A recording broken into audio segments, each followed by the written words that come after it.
Anybody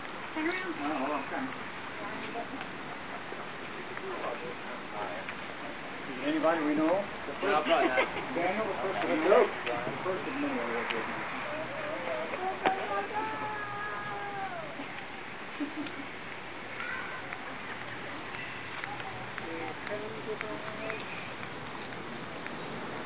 At least during the shade we're not having fun.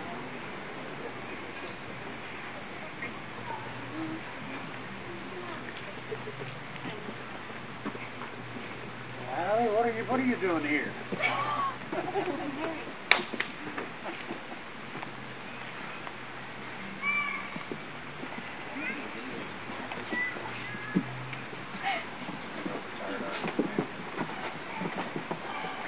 All right, and this must be Haley. Nope.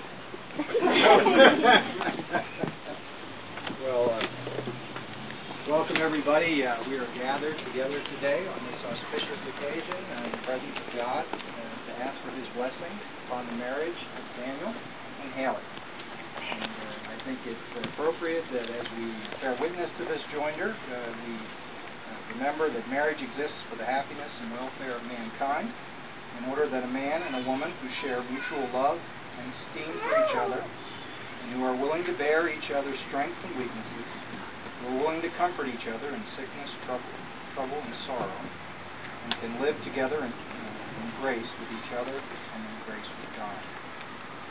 As we gather to witness their joinder, we do so in a spirit of caring, affection, and support for this couple, just as many of you have done for each of them as individuals throughout their lives. And Haley and Daniel, as you stand here in the presence of God in this company, I ask that you remember one thing. If you forget everything else that I say here today, I want you to remember one thing. This comes not only from my experience as being a judge, but also from being married myself and going through the joy and the trouble and the sorrow that often accompanies marriage that you're going to experience. I want you to remember that the pillars and the foundation of a happy marriage are unconditional love and mutual respect. I've often heard it said that what a man most desires from his wife is unconditional respect. And I've often heard what a woman desires from a man is unconditional love. My own take on that as a judge is that they really are one and the same.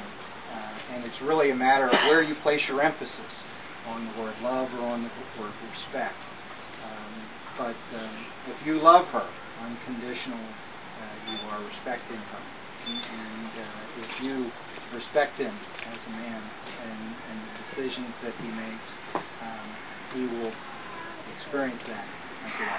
That's the best way I can put it.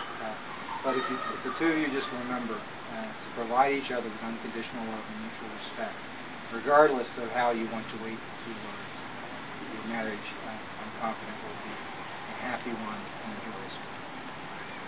Now, often pastors, one of which I'm not, look to literature, art, and scripture to provide them with insights to love, life, and relationships. And often they'll look to the words of poets or philosophers for inspiration. I'm going to stretch that a little bit tonight. One, because I'm a judge, and two, because it's only my second marriage. As I was preparing your wedding ceremony, I came across a quote. It's not exactly a philosopher or a poet, but it was a quote from Yogi Berra. And I can see by your reaction, you know, he was a famous New York Yankee catcher and later coach who had his own particular way of twisting the phrase. He once said, when you come into the fork in the road, take it. And I know what he meant by that, and I think what he meant by that is what the two of you are doing. When you come to one of life's forks in the road, you have to choose the best path. You should choose it wisely. And once you've chosen it, you should commit yourself to that path. And I believe that's what the two of you have done here today. And I commend you for it. So, that being said, since each of you has indicated a desire to do so, it's time to pledge your marital vows. Since you've already joined hands, Daniel, in the presence of these witnesses, do you take Haley to be your lawfully wedded wife, to love and to cherish her, to have and to hold her, and do you promise that from this day forward you will be her faithful husband, for better for worse, for richer for poor, in sickness and in health, and death to you part? I do. And Haley, in the presence of these witnesses, do you take Daniel to be your lawfully wedded husband, to love and to cherish him, to have and to hold him, and do you promise that from this day forward you will be his faithful wife, for better for worse, for richer for poor, in sickness and in health, till death do you part? Now, Daniel, what token do you give as a symbol of your love and fidelity? This ring, which you will give to your wife, symbolizes the affection with which you will cherish her, and the fidelity with which you will perform your sacred vows that you have now made. So if you would place the ring on her finger and repeat after me. Haley, this ring I give you in token and in pledge of my constant faith and abiding love. All right, Haley, what token do you give as a symbol of your love and fidelity? All right. This ring which you will give your husband symbolizes the affection with which you will cherish him and the fidelity with which you will perform your sacred vows that you have now made. Place it on his finger and repeat after me. Daniel, this ring I give you in token and in pledge of my constant faith and abiding love. All right, inasmuch as you, Haley, and you, Daniel, have taken your vows of holy wedlock, have witnessed those vows before God in this company, have given and pledged your love and faith to each other, and have dedicated your love and faith by repeating those vows and by exchanging the rings, through the authority vested in me by the Commonwealth of Pennsylvania, I now pronounce you husband and wife. May this survive.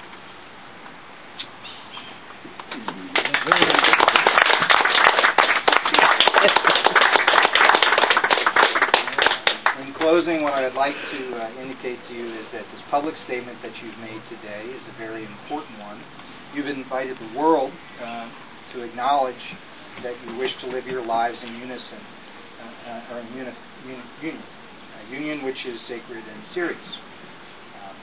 This is a rare and special moment which you should revel in, and it's only fitting that your friends and family are here with you to share in this moment. But I want to remind you one thing that I've learned, that there is only one certainty in life aside from death, and that is that life changes. And as you move from this gazebo into your life together as a married couple, this ceremony is in no way going to stop that process of change from happening.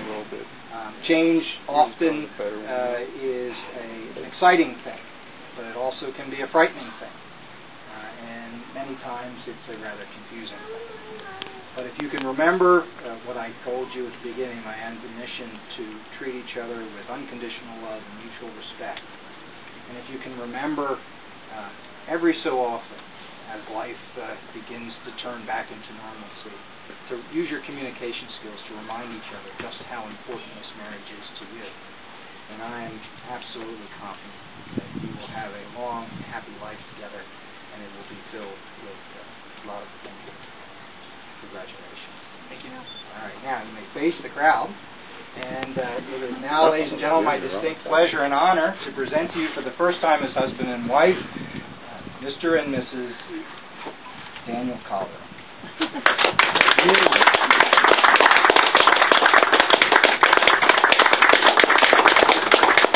All right, now the real fun begins.